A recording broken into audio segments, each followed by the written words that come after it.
नमस्कार। मैं अरुण कुमार पीएससी अड्डा के यूट्यूब चैनल पे आप सभी का एक बार फिर से स्वागत है। कैसे आप लोग और आप लोगों की पढ़ाई कैसी चल रही?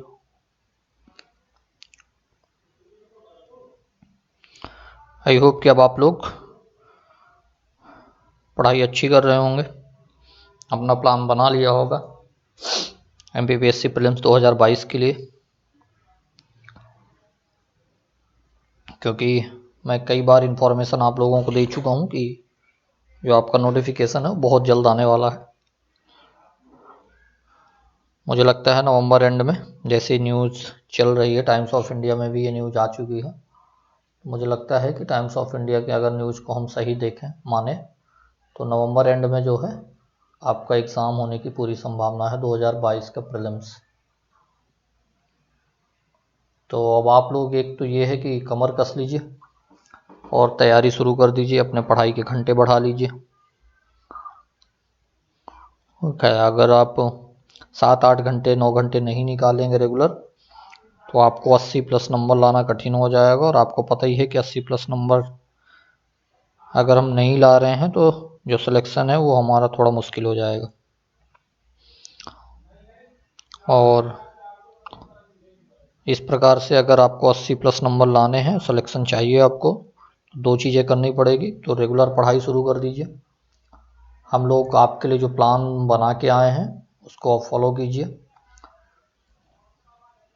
एक दो चीज़ें हैं, एक तो ये है कि क्लास को रेगुलर आप अटेंड कीजिए, और जो टेस्ट सीरीज है उसको आप ज्वाइन कीजिए और इसको रेगुलर कीजिए। क्लास के संबंध में बता देते हैं, रोज़ बताता हूँ कि मैं अरुण कुमार रात 8 बजे एमपीजी के लेके आता हूँ, और मैं ही रात 9:15 पे आयोग वाला जो सेक्शन है यूनिट नंबर 10 वो लेके आता हूँ। तो आयोग वाला सेक्शन मैं लेके आज हाजिर हुआ हूँ आप लोगों के समक्ष में। आज हम देखेंगे महत्वपूर्ण आयोग है केंद्रीय सूचना आयोग, सेंट्रल इंफॉर्मेशन कमीशन। ये बहुत महत्वपूर्ण टॉपिक है। यहाँ से जीएस के नाम पे भी क्वेश्चन बनते हैं और साथ ही आयोग के नाम से तो बनते हैं। तो चाहे एमपीपीएससी प्रीलिम्स के लिए आप तैयारी कर रहे हो, मेंस के लिए तैयारी कर रहे हो, या चाहे आप एमपीएसआई की तैयारी कर रहे हो, आप एमपी पटवारी की कर रहे हो, या इसके अलावा जो भी एमपी का व्यापम एग्ज़ाम लेता है उसकी तैयारी कर रहे हो, तो आप सभी के लिए ये टॉपिक बहुत महत्वपूर्ण है। ठीक है, इस टॉपिक से क्वेश्चन बहुत पूछे जाते हैं। तो इसको आज हम देखेंगे, केंद्रीय सूचना आयोग को। तो टॉपिक शुरू करें उससे पहले ये है कि चैनल से फटाफट जुड़ जाइए आप लोग, ज़्यादा से ज़्यादा लोग। और एक काम ये है कि जो लोग जुड़ गए हैं चैनल से, वो लोग चैनल की लिंक को ज़्यादा से ज़्यादा लोगों तक शेयर कर दीजिए। फटाफट चैनल की लिंक को शेयर कीजिए, उसके बाद ही हम टॉपिक को स्टार्ट करेंगे। और आज देखेंगे महत्वपूर्ण टॉपिक केंद्रीय सूचना आयोग। फटाफट चैनल की जो लिंक है उसको शेयर कीजिए, और जो लोग नए जुड़े हैं वो लोग चैनल को सब्सक्राइब कर लीजिए। उसके बाद अगले 1 मिनट से हम टॉपिक को शुरू करते हैं। फटाफट चैनल से जोड़िए ज़्यादा से ज़्यादा लोगों को, चैनल की जो लिंक है उसको शेयर कीजिए।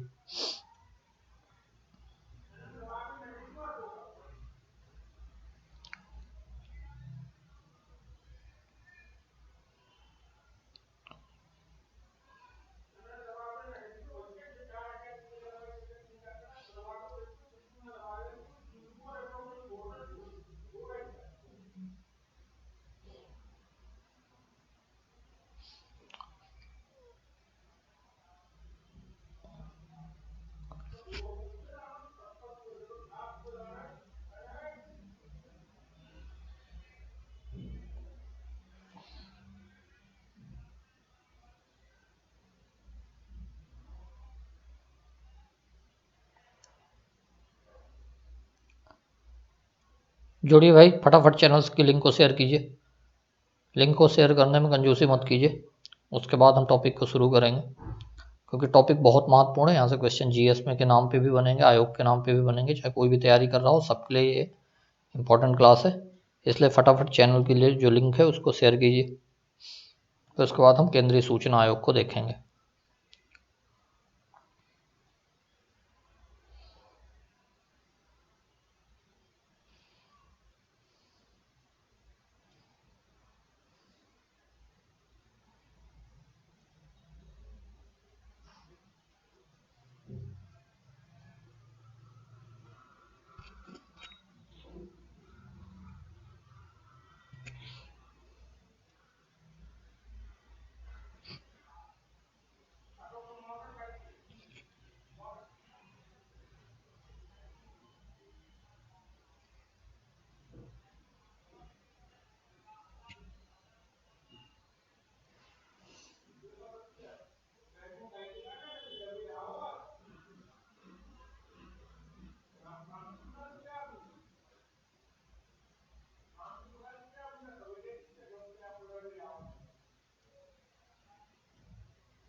चलिए, आई होप कि ज़्यादा से ज़्यादा लोग जुड़ गए होंगे चैनल से, आप लोगों ने ये काम कर दिया होगा। शुरू करते हैं। हमारा टॉपिक है केंद्रीय सूचना आयोग। ये सूचना बहुत महत्वपूर्ण है ना। क्या लाता है ये? पारदर्शिता शासन प्रशासन में। तो इसी के संबंध में हम देखेंगे केंद्रीय सूचना आयोग। ठीक है, सेंट्रल इंफॉर्मेशन कमीशन, CIC के नाम से इसको जानते हैं। चलो शुरू करते हैं। और सबसे पहले इसका देखेंगे हम इंट्रोडक्शन, क्या है इसकी स्थिति, है ना। इंट्रोडक्शन वाला पार्ट देखेंगे सबसे पहले। इसको समझना है। इस टॉपिक से मेंस में कई बार सवाल पूछे जाते हैं, एनालिटिकल सवाल भी पूछे जाते हैं, तो आपको हम उस लिहाज से भी पढ़ाएंगे ताकि आप अगर मेंस दे रहे हो 2021 का लिख रहे हो या 2022 में भी आपका जो एग्ज़ाम होगा, मेंस तो देना ही है, तो उसमें भी आपके लिए फ़ायदेमंद होगा ये। चलो सबसे पहले शुरू करते हैं। जो केंद्रीय सूचना आयोग है, सेंट्रल इंफॉर्मेशन कमीशन है, सॉरी, इसकी जो स्थापना हुई है सूचना का अधिकार अधिनियम 2005, सूचना का अधिकार अधिनियम 2005 की धारा 12 के तहत किया गया है। कहाँ से किया गया है? धारा 12 के तहत। क्लियर है यहाँ तक? अगर आपसे ये पूछा जाता है कि किस अधिनियम के तहत सूचना का जो केंद्रीय सूचना आयोग है उसकी स्थापना की गई है, ठीक है, तो आप क्या बताएंगे? सूचना का अधिकार अधिनियम 2005।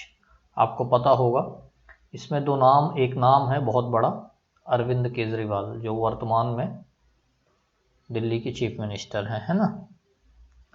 इनका बड़ा नाम है इसमें, क्योंकि इन्होंने ही आंदोलन किया था सूचना के अधिकार के लिए कि लोगों को जो है सूचना किसी भी जो सरकारी संस्था है ना, सूचना का मतलब वही होता है कि जो भी सरकारी संस्था हैं भारत में, उनके कार्यप्रणाली की कैसे काम करते हैं, क्या चीज़ें हैं, उन सारी की अगर आपको ज़रूरत हो तो इनकी आप सूचना अर्जित कर सकते हैं। जैसे कोई भी जानकारी आप मांग सकते हैं। जैसे अब आपको हम MPPSC में बता दें कि अगर आप चाहते हैं कि MPPSC में आप चाहते हैं कि आप जानना चाहते हैं आप कॉपी किससे चेक करवाते हैं, ठीक है, आपको नहीं पता है और आप चाहते हैं कि किससे चेक करवाते हैं आपकी कॉपी, तो आप RTI लगा सकते हैं, राइट टू इन्फॉर्मेशन, ठीक है। RTI लगा देंगे तो ये जो संस्था है MPPSC, ये जिम्मेदार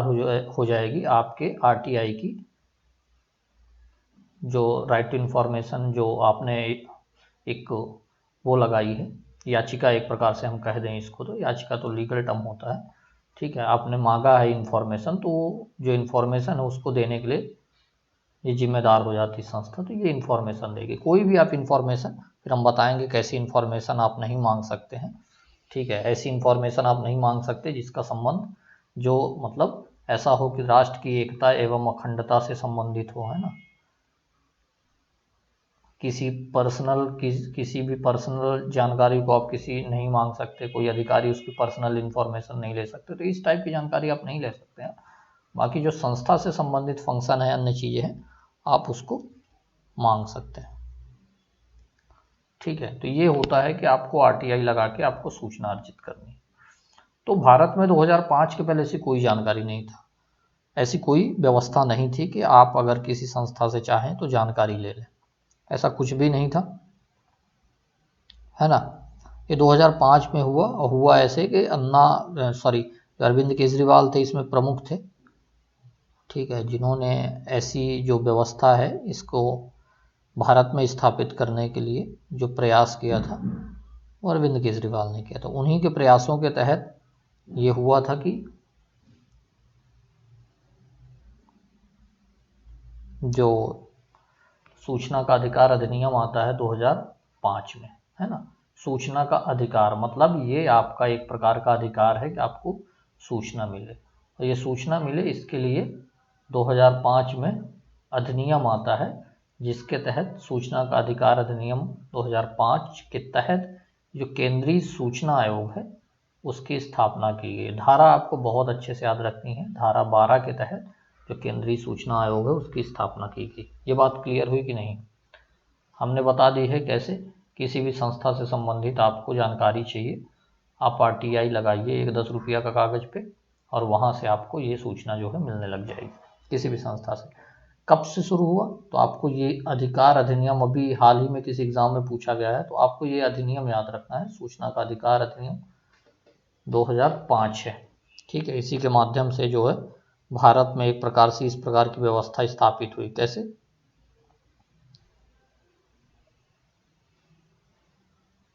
सूचना से संबंधित। ठीक है, ये क्लियर रहेगा आप लोगों को कि नहीं रहेगा? बताइए आप लोग फटाफट। पहले यहाँ पे किसी को कोई डाउट?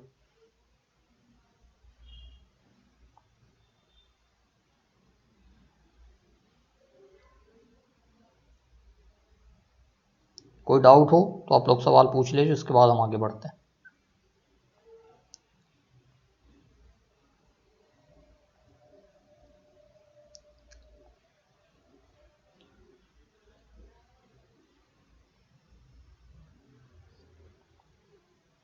किसी को कोई सवाल?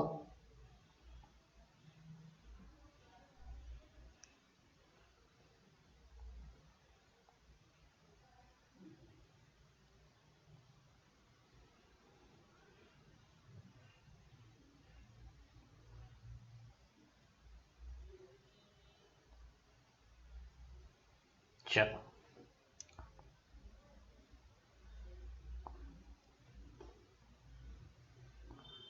एक और अब शुरू करते हैं हम इसकी स्थापना से बात। आई होप कि आप लोगों को ऐसी बातें समझ में आ गई हों कि सूचना का अधिकार अधिनियम क्या है ना? किस प्रकार से सूचना आप मांग सकते हैं। 12 अक्टूबर 2005 ये इंपॉर्टेंट डेट है, इसे बहुत अच्छे से याद रखना है। 12 अक्टूबर 2005 CIC की स्थापना की गई। किसकी? सेंट्रल इंफॉर्मेशन कमीशन की। CIC की स्थापना कब की गई? 12 अक्टूबर 2005 को। याद रहेगा ये? चलो, यह एक सांविधिक निकाय है। कैसा निकाय है? ये सांविधिक निकाय है। मतलब ये संवैधानिक तो नहीं है, ऐसा मैंने नहीं बोला है। यही चीज़ें अब आपको बतानी है हमें। आप कमेंट सेक्शन में बताएंगे कि सांविधिक निकाय का मतलब क्या है। चलिए बताइए, फटाफट बताइए सांविधिक निकाय का मतलब क्या है। हमने कई बार इस चीज़ की चर्चा की है। जब से हम आयोग पढ़ रहे हैं तब से हर दिन हमने संवैधानिक निकाय, सांविधिक निकाय, कार्यकारी निकाय ऐसी बातें की हैं, डिस्कस किया। तो अब आपको बताना है कि सांविधिक निकाय का क्या मतलब होता है, तभी हम आगे बढ़ेंगे।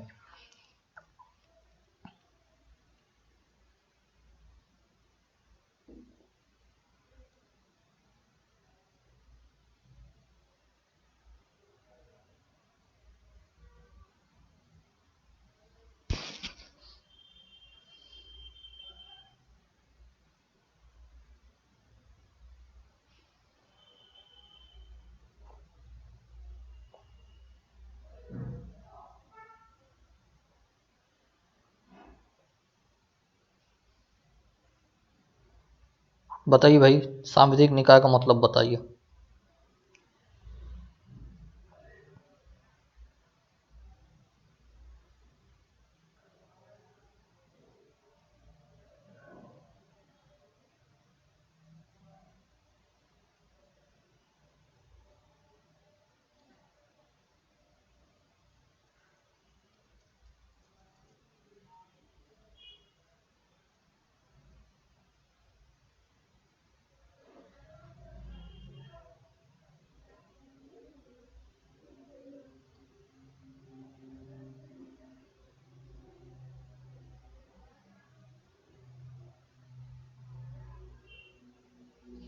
चलो एक बार हम फिर से बता देते हैं। हमने दो बताई थी चीज़ें।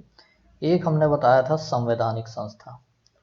क्या बताया था? संवैधानिक संस्था। इसका मतलब है कि जिस भी आयोग या संस्था की बात संविधान में की होगी, यानी संविधान के किसी आर्टिकल में उसका उल्लेख होगा, वो है संवैधानिक संस्था। कैसे? जैसे कल हमने ST कमीशन पढ़ा, SC कमीशन पढ़ा, OBC कमीशन पढ़ा, ये सारे संवैधानिक संस्था। सांविधिक संस्था का मतलब ये है कि संसद इसे एक अधिनियम के माध्यम से, संसद एक बिल के माध्यम से, अधिनियम के माध्यम से इस संस्था का जो है निर्माण की है ना। तो वो कौन सी होगी? सांविधिक संस्था होगी। एक और है कार्यकारी, ये किसी कार्यकारी प्रस्ताव द्वारा इसका निर्माण किया जाता है, जैसे नीति आयोग, ठीक है।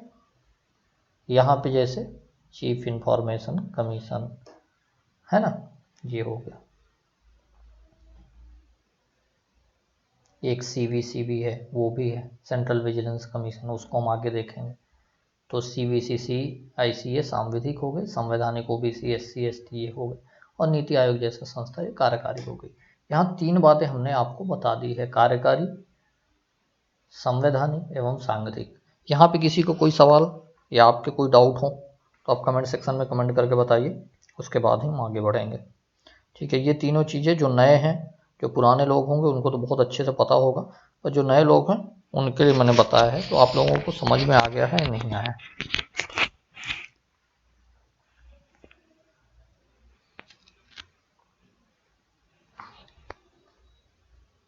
चलो, आई होप कि समझ में आ गया होगा।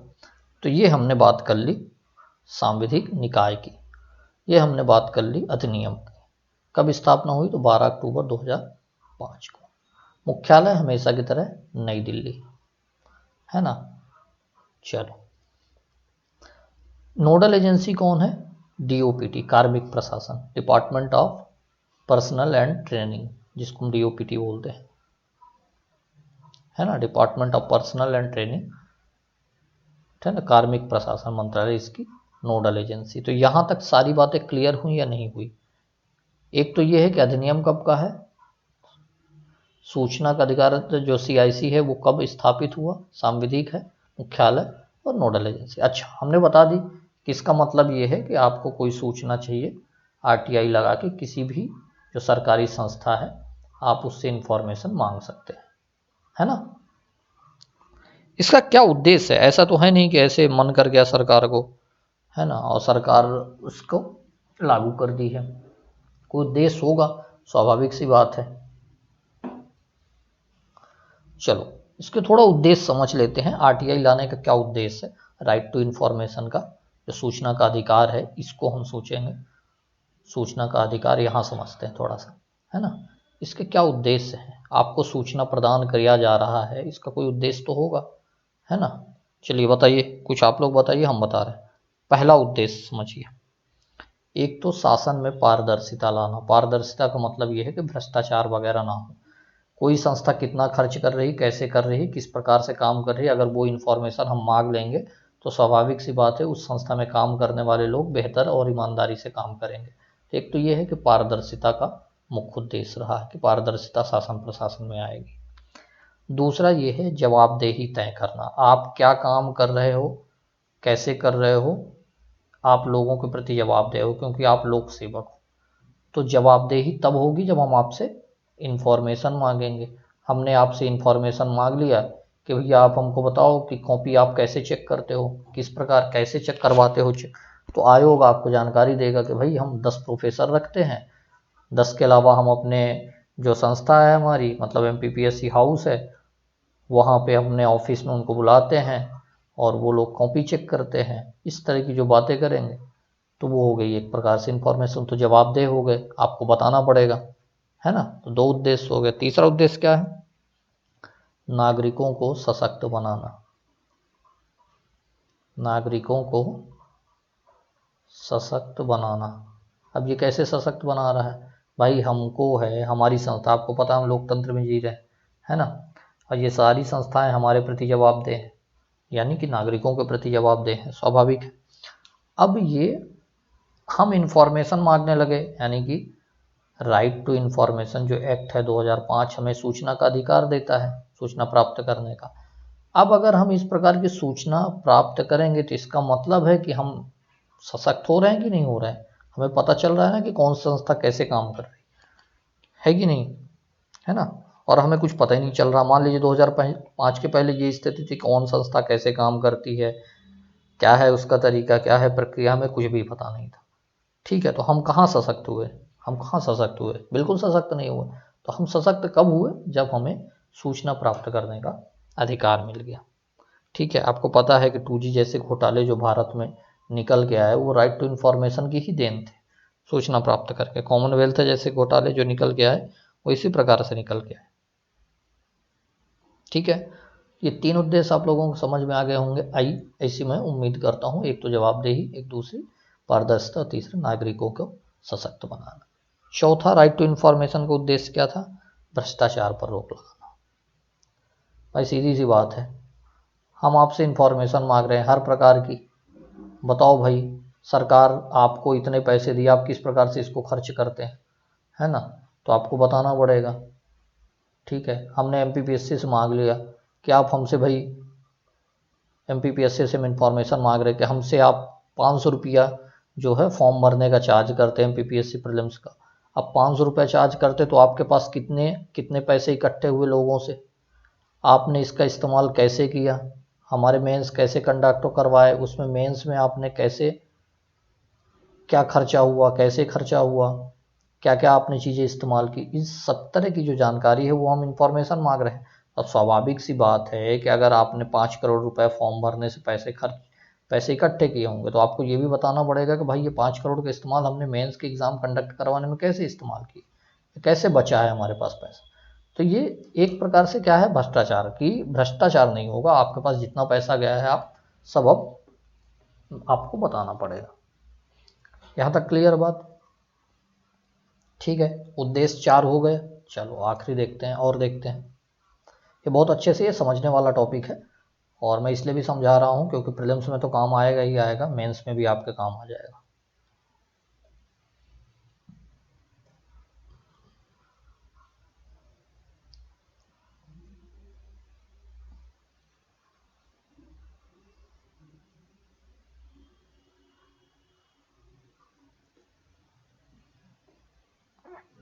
चलो 5वां देख लेते हैं। एक तो ये है आखिरी, लोकतंत्र है हमारा, है ना, हम लोकतांत्रिक देश में रहते हैं, वहाँ पे हमारी भागीदारी हो गई। भागीदारी हो गई कैसे हो गई? हम भाई लोकतंत्र, ये लोकतांत्रिक संस्थाएं कोई भी हो, MPPSC हो, UPSC हो या कोई भी सरकारी संस्था है, ये सारे के सारे लोकतांत्रिक संस्था है। अब हम इनसे इंफॉर्मेशन मांग रहे हैं, MPPSC से, UPSC सबकी सारी संस्थाओं से इंफॉर्मेशन मांग रहे हैं। इसका मतलब है हम इसमें पार्टिसिपेट कर रहे हैं। तो एक प्रकार से ये लोकतंत्र में हमारी भागीदारी को जो है वो सुनिश्चित कर लेता है। ठीक है, क्लियर है बात? उद्देश्य आप लोगों को समझ में आ गया कि नहीं आ गया? सूचना तो आपको मैंने बता दी है कि कैसे आपको सूचना प्राप्त करनी। सूचना का अधिकार अधिनियम कब आया? 2005 में आया। कब स्थापित हुआ CIC? 12 अक्टूबर 2005। ये सूचना के अधिकार का अधिनियम का उद्देश्य क्या है? 5 उद्देश्य हमने बता दिए आपको, है ना? उद्देश्य आप लोगों को क्लियर है या नहीं क्लियर? आप कमेंट सेक्शन में कमेंट करके बताइए फटाफट। फिर उसके बाद हम थोड़ा सा इन्फॉर्मेशन के संबंध में और सूचना देंगे, फिर CIC पे आगे बढ़ेंगे।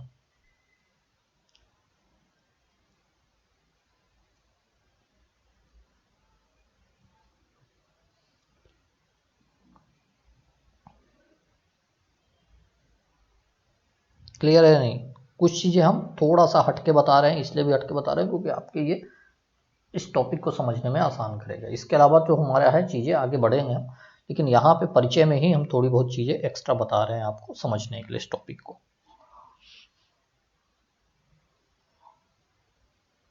चलो, RTI एक्ट है 2005 का, है ना? इसका प्रावधान क्या है उसको थोड़ा सा हम ऐसे आपको बताए दे रहे हैं जानकारी के लिए। प्रावधान क्या है? सबसे पहले तो ये है कि आप किसी भी जो सरकारी प्राधिकरण है आप उससे सूचना मांग लेंगे और ये सूचना कितने दिनों में आपको दी जाएगी? तो मैक्सिमम लिमिट है 30 दिन। ये 30 दिन आपको याद रखना है। कितने दिन में सूचना आप प्राप्त कर पाएंगे किसी भी सरकारी प्राधिकरण से? 30 दिन में। ये क्लियर है या नहीं? एक पॉइंट आप लोगों को क्लियर हो रहा है? ये आपको याद रखना है, याद नहीं भी है तो समझना भी है आपको कि कोई भी सूचना हम सरकारी अधिकारियों से या सरकारी संस्था से मांग सकेंगे, वो सूचना सरकारी अधिकारी या संस्था 30 दिन के अंदर आपको देगा। मान लीजिए कोई ऐसी सूचना है जो हमारे जीवन से संबंधित हो, जीवन एवं मरण से संबंधित हो। ऐसी स्थिति में जो सूचना होगी ना, वो केवल 48 घंटे में प्रदान की जाएगी। याद रखना है आपको। कितने घंटे में? 48 घंटे में।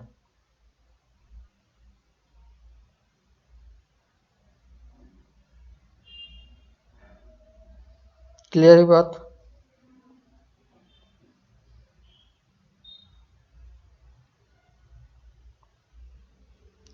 दो चीजें हुई, 30 दिन में आपको सूचना लेनी है, 48 घंटे के अंदर आपको सूचना जब मिलेगी जब जीवन और मरण से संबंधित कोई इन्फॉर्मेशन होगी। इसके अलावा इसमें सभी संस्था शामिल है। इवन आपको पता है कि इसमें राष्ट्रपति कार्यालय, प्रधानमंत्री कार्यालय, पीएमओ है ना, उपराष्ट्रपति कार्यालय, जितने भी बड़े संवैधानिक पद हैं जैसे सीएजी हो गया, ठीक है, निर्वाचन आयोग हो गया, इलेक्शन कमीशन हो गया, इन सब से आप सूचनाएं मांग सकते। कोई भी संस्था इससे बची हुई नहीं। ठीक है, सारी संस्था इसके दायरे में आ जाती है। ठीक है। चौथी बात यह है कि यह जम्मू एंड कश्मीर को छोड़ के पूरे भारत में लागू है। क्लियर रहेगा ये कि नहीं?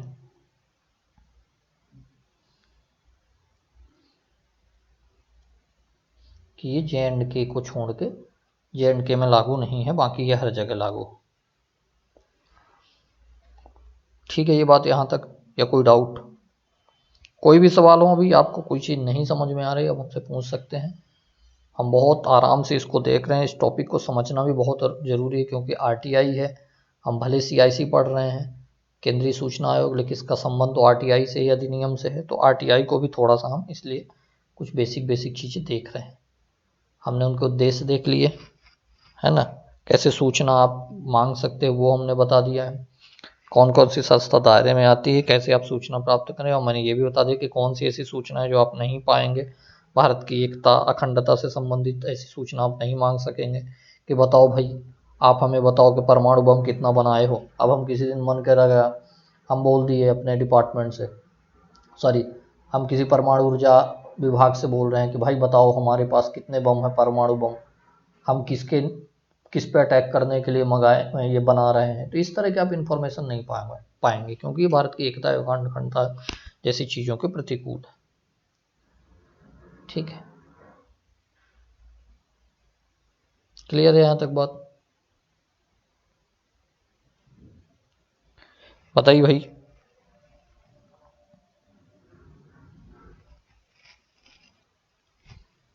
अच्छा, इसका फ़ायदा क्या क्या होगा? अब सूचना का अधिकार है, स्वाभाविक सी बात है, पारदर्शिता आएगी, भ्रष्टाचार में कमी आएगी, है ना। जो उद्देश्य हैं वही उसके फायदे हो जाएंगे। समाज के कमज़ोर और गरीब लोगों को जो है उनको भी सूचना मिल पाएगी, वो सशक्त हो जाएंगे, है कि नहीं? क्लियर है ये नहीं?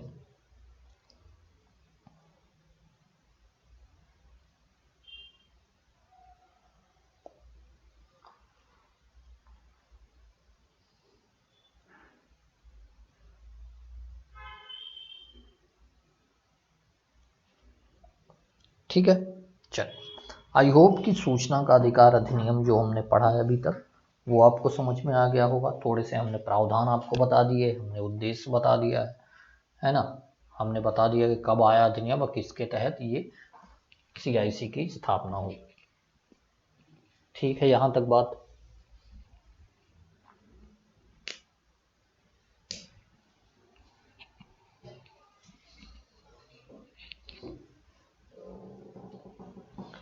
ठीक है, तो परिचय आ गया आपको समझ में, और RTI आ गया।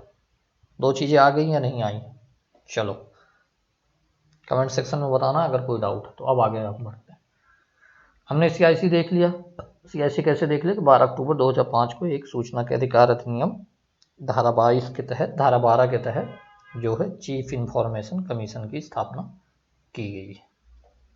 ठीक है, कार्मिक प्रशासन इसकी नोडल एजेंसी है और नई दिल्ली में इसका जो है मुख्यालय है। ठीक है, चलो, अब हम यहाँ पे देखेंगे कि इसकी संरचना क्या है। भाई, जो चीफ इंफॉर्मेशन कमीशन है उसका स्ट्रक्चर क्या है। ठीक है, सबसे बड़ी बात कि जो इसकी संरचना है इसकी जो स्ट्रक्चर है ऑर्गेनाइजेशन, एक मुख्य आयुक्त होगा यानी चीफ इंफॉर्मेशन कमिश्नर होगा।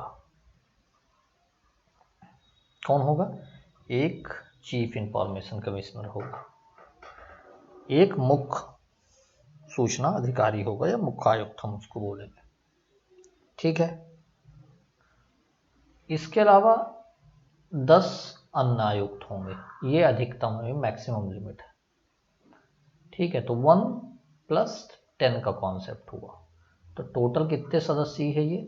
एक प्रकार से अगर कहा जाए तो मैक्सिमम कितने सदस्य ये हो सकता है? 11 सदस्य, है ना, एक अध्यक्ष और 10 अन्य आयुक्त, इतने ये हो सकते हैं। क्लियर रहेगा, याद रहेगा आप लोगों को कितने हो सकते हैं? 1 + 10, यानी कि एक आयुक्त और 10, एक मुख्य आयुक्त और एक 10 अन्य आयुक्त। वर्तमान में क्या स्थिति है वो इसको देख लो, क्योंकि वर्तमान में ही पूछा जा सकता है कि वर्तमान में कितने सदस्य या आयोग है।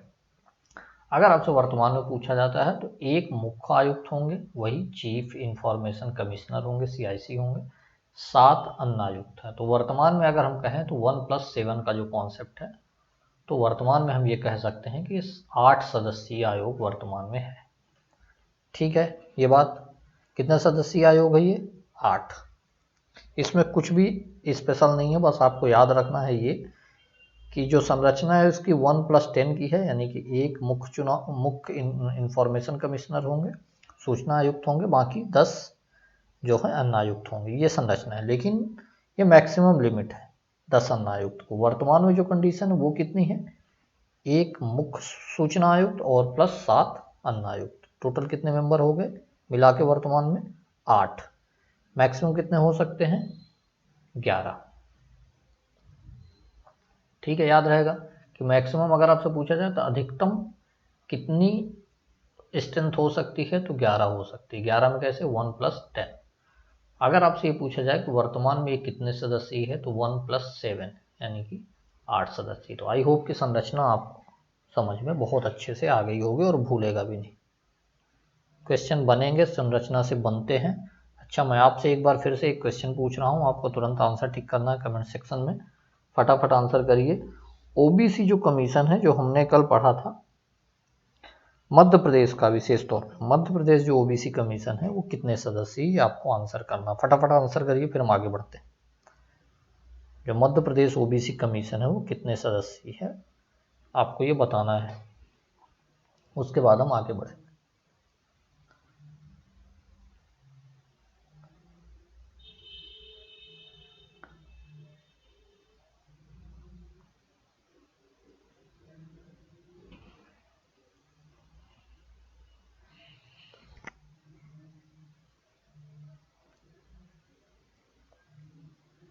बताइए, फटाफट बताइए, मध्य प्रदेश का जो OBC कमीशन है वो कितने सदस्य है?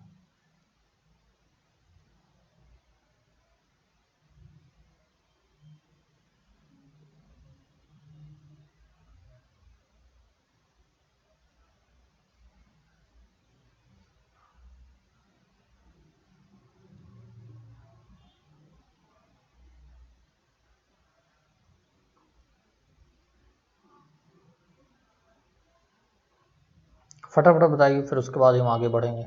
आंसर करिए।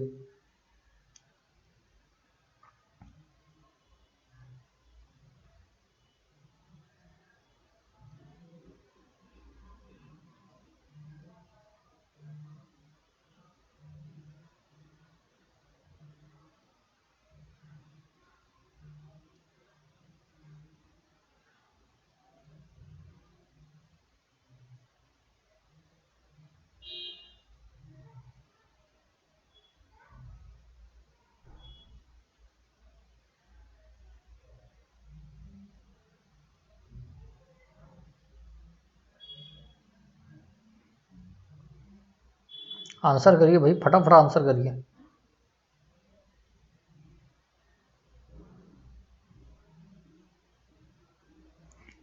चलो आगे बढ़ते हैं, आप लोग आंसर करिएगा, हम देखते हैं कितने लोग सही आंसर करते हैं।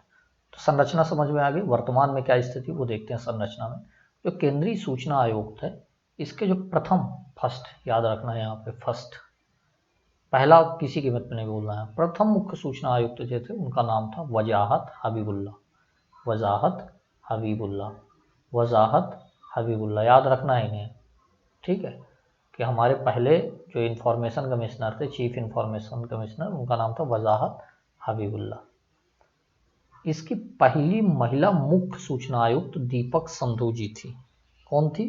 दीपक संधू। इनका जो नंबर था ये चौथे नंबर की चीफ इंफॉर्मेशन कमिश्नर थी, ठीक है। पहले थे वजाहत हबीबुल्ला, 2010 तक थे, फिर एएन तिवारी थे, फिर सत्यानंद मिश्रा आते हैं, फिर चौथे नंबर पे जो है दीपक संधू आती है। ये पहली महिला थी, ठीक है, दीपक संधू। इसके बाद भी महिला हुई है, लेकिन अभी केवल हमको याद रखना है,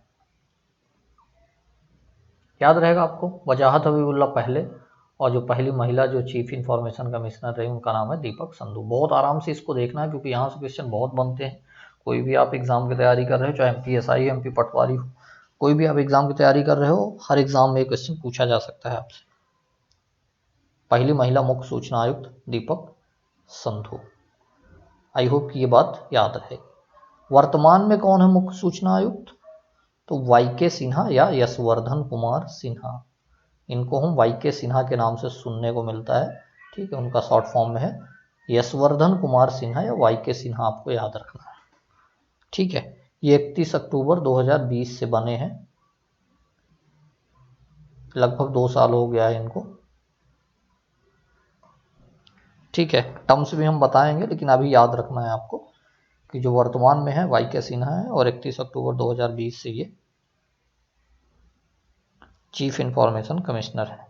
क्लियर है यहां तक बात? यहां तक बात क्लियर है या नहीं क्लियर है? ठीक है, तो हमने दो चीजें देख ली। एक तो हमने परिचय में RTI को समझ लिया बहुत अच्छे से, फिर RTI के तहत CIC को हमने समझ लिया, चीफ इंफॉर्मेशन कमीशन को। उसका परिचय हमने देख लिया कि किस अधिनियम के तहत कब स्थापना हुई, कौन सी धारा है, कहाँ मुख्यालय है, कैसी संस्था है, कौन सी नोडल एजेंसी। दो चीज़ें हमने समझ ली। यहाँ तक किसी को कोई, मुझे नहीं लगता कि कोई डाउट होना चाहिए। अगर कोई डाउट है, आपके कोई सवाल हैं, तो आप हमसे पूछ सकते हैं।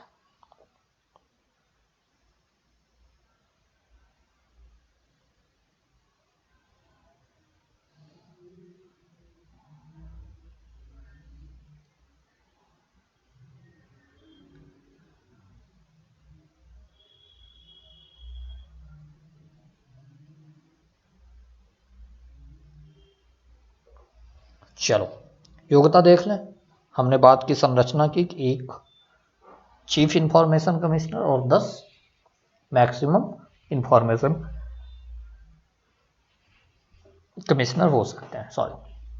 अब उनकी योग्यता क्या है? ऐसा तो नहीं है कि किसी को भी बना दी जाएगी, तो उस पद से संबंधित योग्यता क्या है, पद की योग्यता क्या है, उसको भी हम देख लेते हैं यहाँ पर, ठीक है। चलो, आयोग के जो मुख्य सूचना आयुक्त हैं, ध्यान रखना, मुख्य सूचना आयुक्त चीफ इंफॉर्मेशन कमिश्नर CIC, तथा आयुक्त यानी कि इंफॉर्मेशन कमिश्नर, है ना, chief information commissioner and other information commissioner, जिसको आयुक्त बोलेंगे, बनने के लिए व्यक्ति के पास विज्ञान, ध्यान रखना है आपको यहाँ पे, साइंस, तकनीक, टेक्नोलॉजी, विधि, लॉ, सामाजिक सेवा, सोशल सर्विस, प्रबंधन, मैनेजमेंट, पत्रकारिता, है ना, पत्रकारिता, रिपोर्टिंग जिसको हम कह सकते हैं,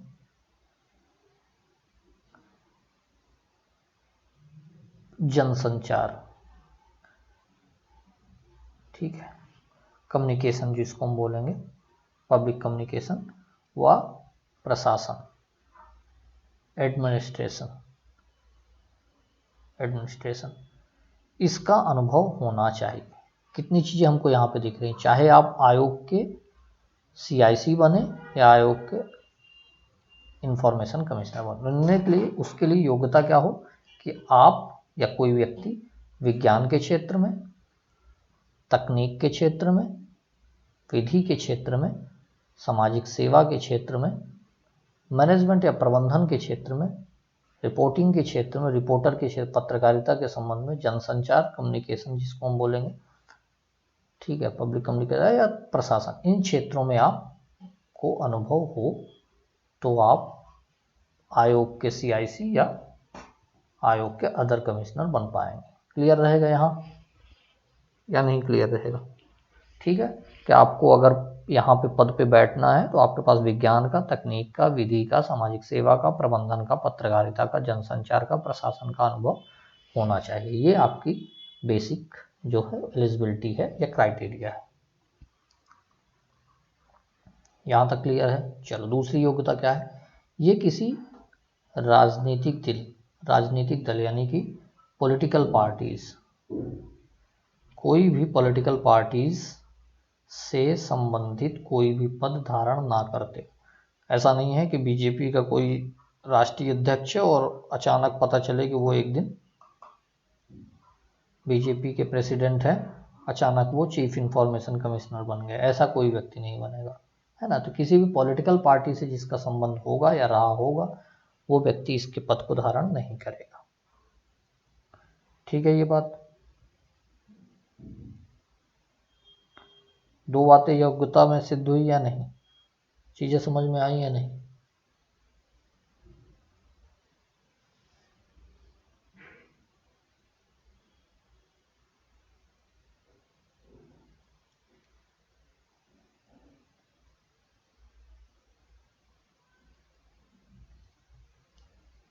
ठीक है, चल तीसरी योग्यता देख लें।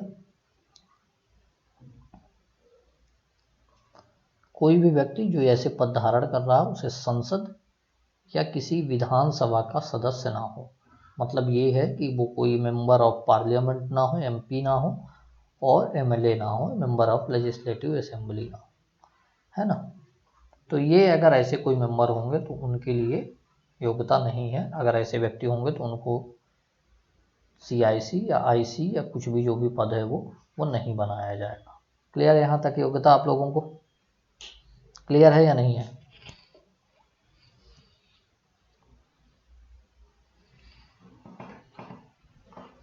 ठीक है, तो अभी तक हम लोगों ने क्या क्या देख लिया है इस टॉपिक पे, जो इम्पोर्टेंट चीज़ें हैं।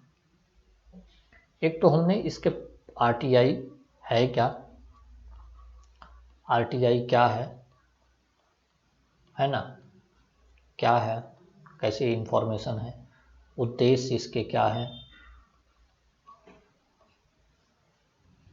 उसको समझा है। इसके अलावा हमने इसमें ये भी देखा कि क्या प्रावधान है, बेसिक वो हमने आपको एक्स्ट्रा इन्फॉर्मेशन देके समझाई। RTI क्या है, उद्देश्य क्या है, प्रावधान क्या है, ये हमने आपको बताया। इसके बाद हमने CIC के संबंध में, चीफ इंफॉर्मेशन कमिश्नर के संबंध में जो बेसिक इन्फॉर्मेशन थी, जो परिचय था, उसको हम लोगों ने यहाँ पे अच्छे से डिस्कस कर लिया। किस अधिनियम के तहत कब स्थापना हुई, कैसा निकाय है, कहाँ पे कार्यालय, कौन नोडल एजेंसी। इसके बाद हम लोगों ने इसका पूरा का पूरा जो ढांचा है, स्ट्रक्चर है, उसको हम लोगों ने पढ़ लिया है 1+10 के कॉन्सेप्ट में। वर्तमान में कौन है उसके विषय में देखी। इसके अलावा हम लोगों ने इसकी योग्यता देख ली है कि क्या योग्यता है जिसके आधार पर आप इस पद को धारण कर पाएंगे। इतनी सारी बातें हम लोगों ने देख ली। आई होप कि इतनी सारी चीज़ें आप लोगों को बहुत अच्छे से समझ में आ गई। इसके बाद जो कुछ चीज़ें बच गई हैं, आगे क्या क्या हम डिस्कस करने वाले हैं, नियुक्ति कैसे होगी, कार्यकाल क्या है, त्यागपत्र कैसे है, वार्षिक रिपोर्ट क्या है, कार्यशक्तियाँ क्या है अधिनियम, है ना। संशोधन हुआ है 2005 में, उसको भी हम थोड़ा सा 2019 में उसको भी थोड़ा सा देखेंगे, है ना। अन्य तथ्य क्या है, RTI के तहत कहाँ से ये शुरू होता है, उसके संबंध में भी हम देख लेंगे।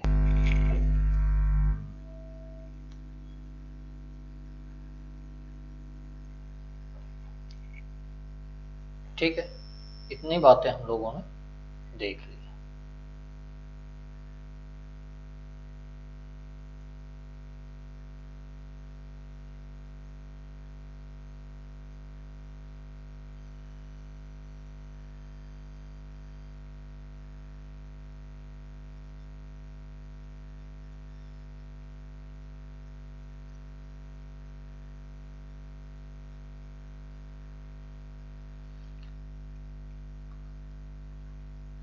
आई होप कि आप लोगों को आज की जो क्लास है, जितनी भी चीज़ें हम लोगों ने डिस्कस की हैं, वो सारी चीज़ें आप लोगों को समझ में योग्यता तक आ गई होंगी। ठीक है, आज के लिए बस इतना ही है। अन्य जो चीज़ें हैं उसको हम कल के टॉपिक में देखेंगे, कल के क्लास में हम चर्चा करेंगे, इसी से संबंधित क्लास होगी कल हमारी। ठीक है, तो वीडियो कैसा लगा है, क्लास आपको कैसी लगी है, आपको लाइक करना है अगर क्लास अच्छी लगी है तो। इसके अलावा जो वीडियो की लिंक है उसको ज़्यादा से ज़्यादा लोगों तक शेयर करना है। आपको कमेंट करना है, आपको क्लास कैसी लगी उस संबंध में भी आप कमेंट कीजिए। आपकी कोई इन्फॉर्मेशन है या कोई डाउट है आप उसको प्राप्त कर सकते हैं, या आप पूछ सकते हैं, आपके कोई सवाल हैं आप उसे पूछ सकते हैं। ठीक है, या आपका कोई सजेशन है आप उसको भी दे सकते हैं। ठीक है, तो कमेंट करना मत भूलिए। इसके अलावा अगर अभी तक आपने चैनल को सब्सक्राइब नहीं किया है, चैनल को सब्सक्राइब कर लीजिए। जो नए लोग हैं वो लोग भी चैनल को सब्सक्राइब कीजिए, बेल आइकन को प्रेस कर लीजिए ताकि जो क्लास संबंधी नोटिफिकेशन है वो आपको मिलती रहे। ठीक है, थैंक यू आज के लिए।